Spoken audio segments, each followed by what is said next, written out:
વડોદરા મહાનગરપાલિકાના municipal commissioner Dilip રાણાના આદેશ બાદ વડોદરા મહાનગરપાલિકાના વેરા વસૂલિયાતના અધિકારીઓ દ્વારા વેરા વસૂલવામાં આવી રહ્યા છે અને જે જગ્યા પર વેરો બાકી હોય ત્યાં સીલ કરવાની કામગીરી પણ ચાલી રહી છે।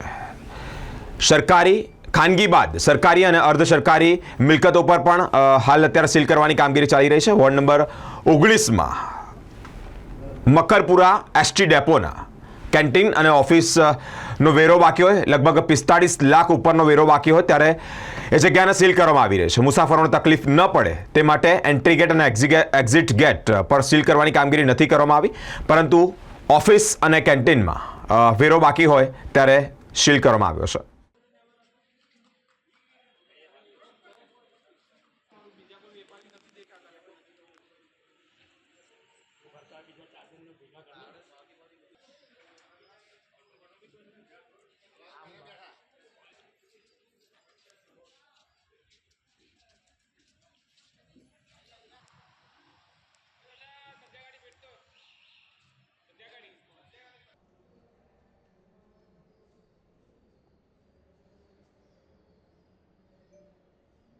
સીલ મારવાનું મુખ્ય કારણ કે વેરો